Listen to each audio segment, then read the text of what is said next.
So the first thing I'm going to do with this is drill a hole, and then we'll tap it. I've been using a 3/4 inch drill for the tap that I'm using. I'm supposed to use a 47/64 drill. Ace Hardware didn't have 47/64, but they had a 3/4 inch. I figured a 1/64 of an inch was not going to make that much difference. Tom would find it. Yeah. I have one. Sorry, Tom, I said too much about that. We can probably order it for you. Sorry? We can probably order you one. Gotta get my club discount. Absolutely. Same as wood, I turn it at a slightly slower speed. I drill it at a slightly slower speed. Yep. Catch it. Yeah, I do catch it.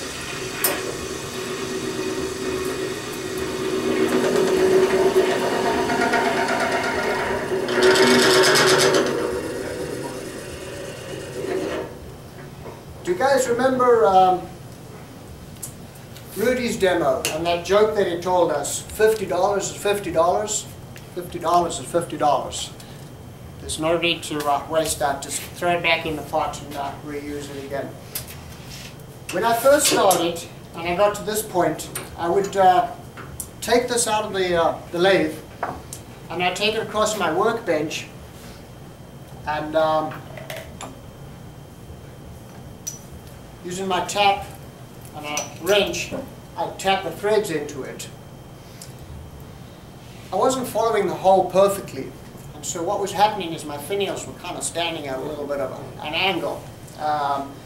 So I did some research, funny enough, on the Pewter website, and got a lot of information on how to tap on the lathe. And you can get an item called a tap holder. They want $60 for it. Or you can go buy a couple of pieces of aluminum and make one yourself, which is the route I took. This gets held in my jaw chuck like this, and then I got a somewhat larger piece of aluminum. I drilled a hole in here that would accept that, so now that slides back and forth, and I drilled a hole in the front of this that accepted my thread, my tap, sorry, and a few set screws, and then on the side I drilled and tapped a hole. I lost my little handle. Oh, there it is.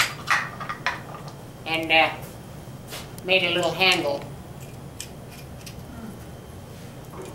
So what happens, this is free to advance as you're tapping the threads, and it keeps everything in line and parallel with the hole that you've just drilled. Do we have a spindle lock on this lathe? Or is Lenny the spindle lock? I guess Lenny will be the spindle lock. That's fine. I think the knockout bar goes in and we'll lock it. Isn't that what that chain is for? Yeah. You have their lathe. It's Right there. Oh, okay, so kind of like an indexing thing. Okay, thank you, I got it. So I locked the chuck and the collar so that I can't move, and now all I'm going to do is thread this, and pewter threads very easily. It's a very soft metal.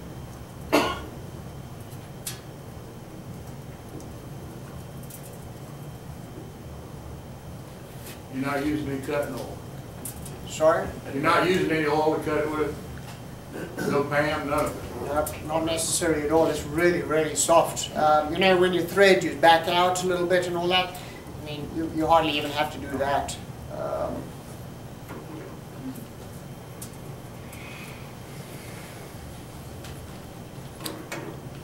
And there we go.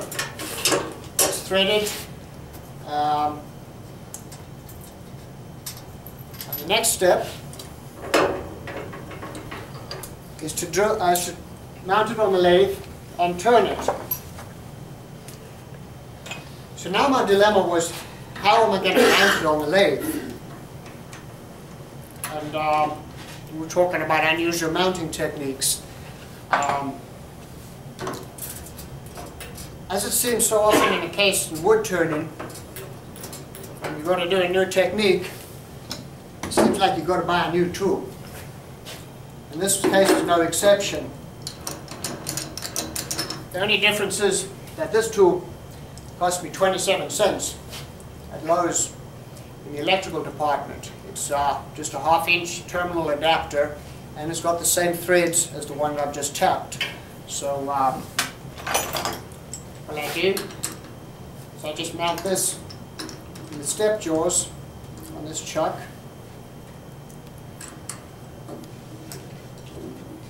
Make that upside. Great idea. And we're ready to turn.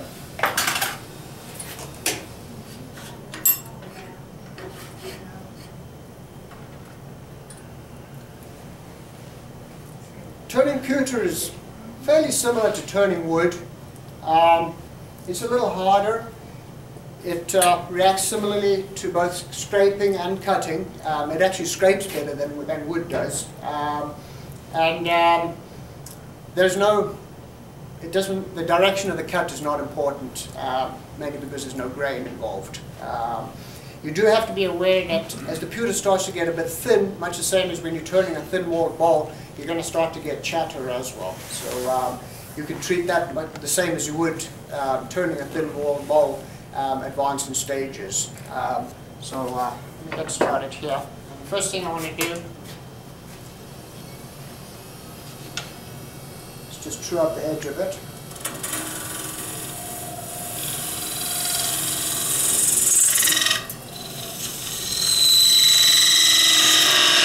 And this is going to be the top surface of the collar. Just be aware, definitely wear goggles. It's not that nice warm fuzzy feeling of wood chips blasting in your face when the metal chips start coming in your face. Don't grab hold of it when you turn the lathe off, don't grab hold of it to stop the lathe. It's sharp. Yeah, then you found that out yourself. Yeah.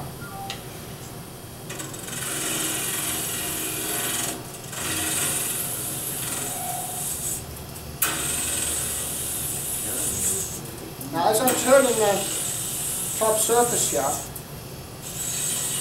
I'm trying to get a curve that's going to complement the hollow form that I'm going to be mounting it in. And if chuck gets in your way, just get rid of it.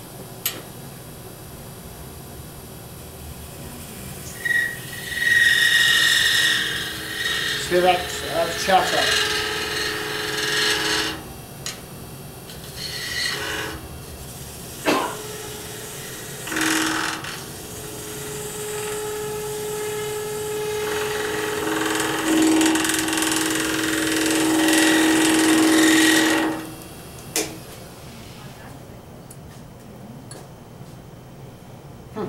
I haven't had that happen before. It looked like some of the shavings got caught and actually melted back into the surface there. This is a demo. Of course it's going to happen in the demo now.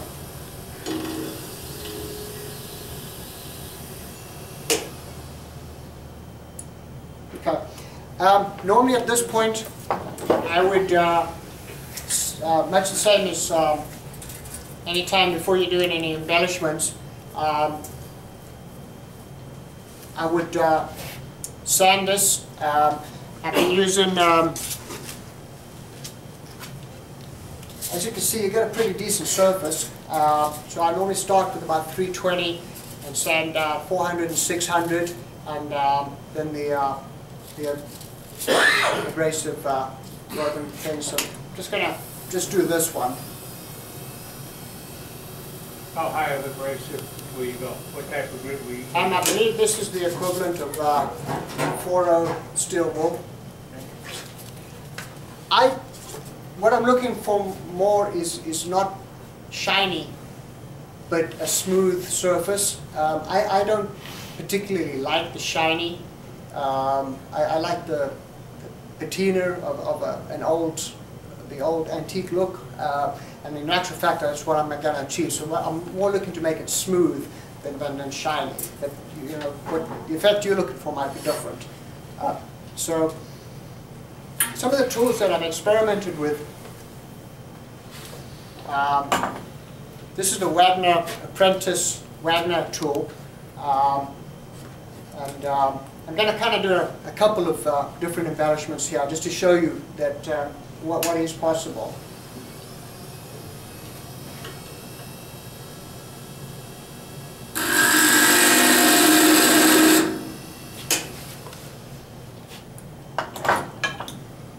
The Sorby spiral tool.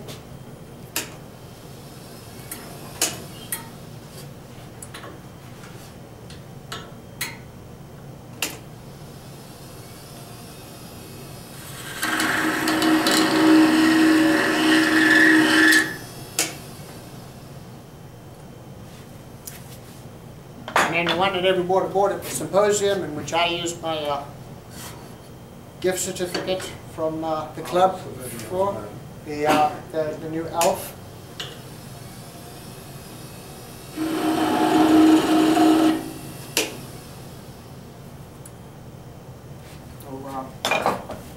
Put it up with that paper.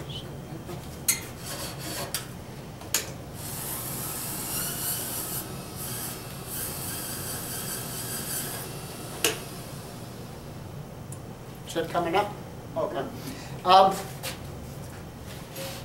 What I've been doing to try and highlight this a little bit more, there's a couple of techniques. This is called Jack's Pewter Black. I think Jack's is just a coincidence. That's what it's called. And it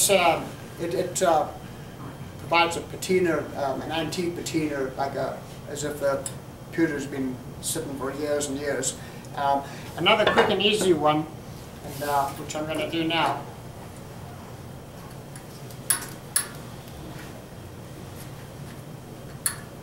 Can you get where the napkin is? Over here, Ed? Yeah, sure. Is that still in your view? You can see it. This is just India ink, which is used for calligraphy, and it dries pretty quickly, and it has pretty good archival qualities. And I just take a Q-tip, spread it on here, and the idea is that I'm getting it into all the recesses of the various texturing and stuff that I've done on the collar.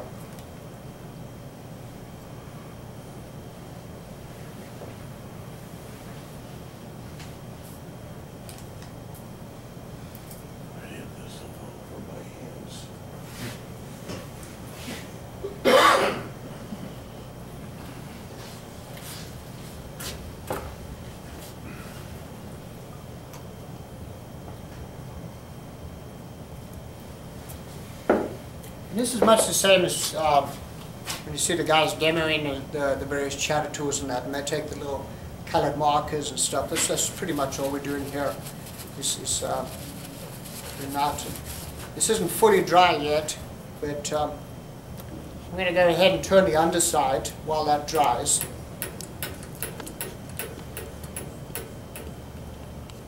They're going to throw the ink out in the room here. I've wiped off most of the thing. But, you need to move? Super glue. What's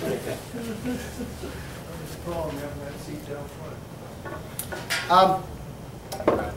The first thing I want to check You're right, the line of that, if we do that. is make sure that, before I start, is ideally the hole in my hollow form, okay, is smaller. So I've got a fair amount of that we can play with there, which is good. I'm going to turn a tenon on here first, and then I'm going to turn the underside in such a way that I reduce as much weight as I can.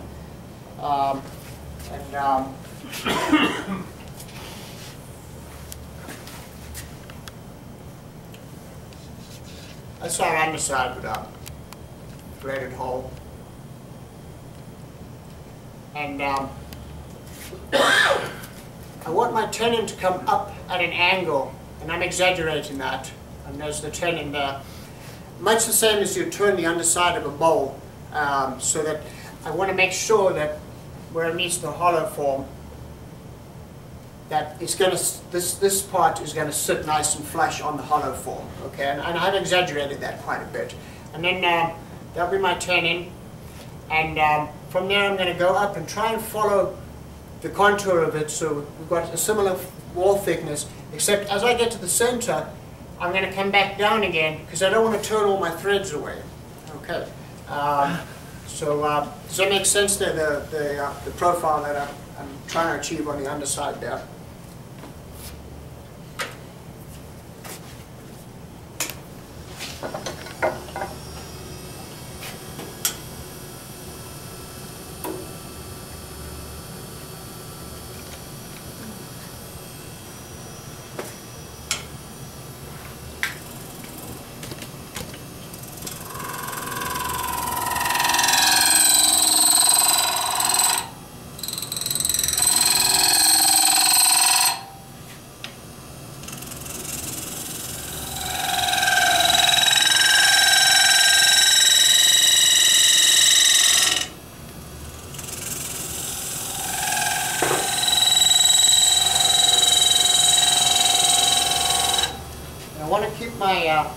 My tenon at 90 degrees so that I don't have to taper the hole in the hollow form.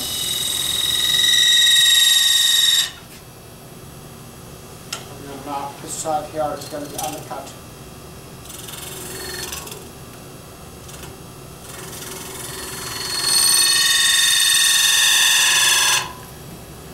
Now I can start working on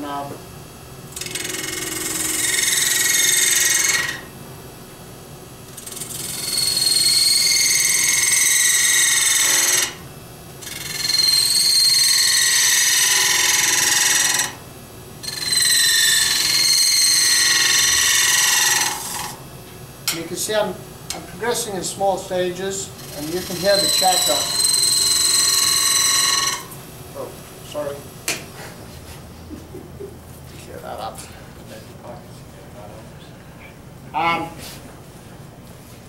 You also don't want to be taking off too big a bite. In that the metal is heating up as I'm cutting it, and we don't want to melt that high-tech chuck behind.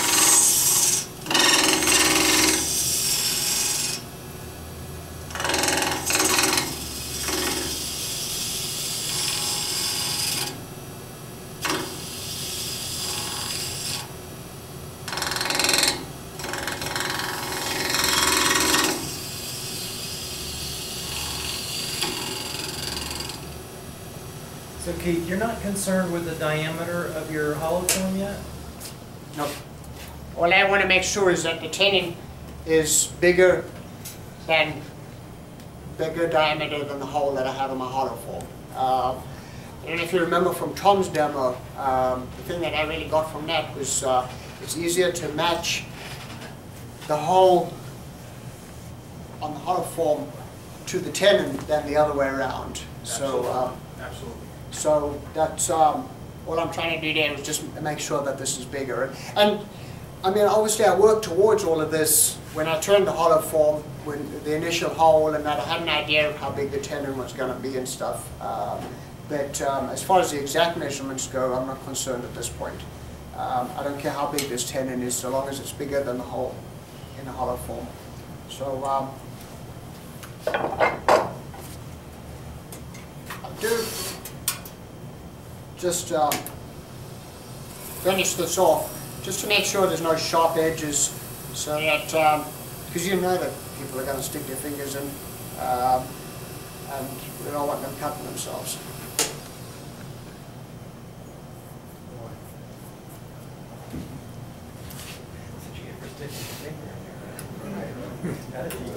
They'll teach you.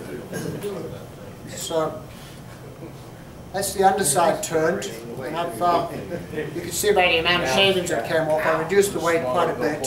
I probably would have taken a little bit more off, but in the interest of time, I'm going to stop there.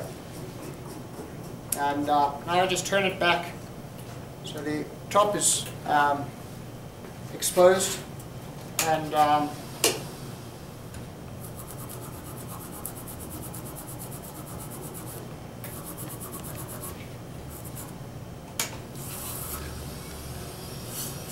get rid of some of that Indian ink. I just want to leave a little bit in the valleys of the embellishments, just so that they stand out a little bit more.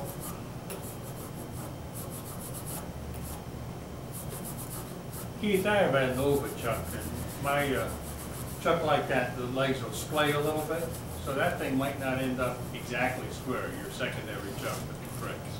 Have you seen that? You understand what I'm talking about? The jaws? Yeah. Yeah, in They fact, can splay a little bit. mine it looks like they are splaying a little bit, Yeah. but remember you're clamping on the plastic here. Yes. All right. Torque it a little bit, and you should be fine. Is that, okay. So you can see how the Indian ink has highlighted the texturing a whole lot more. And speaking of the texturing, I forgot about this one, but I'll move it over here.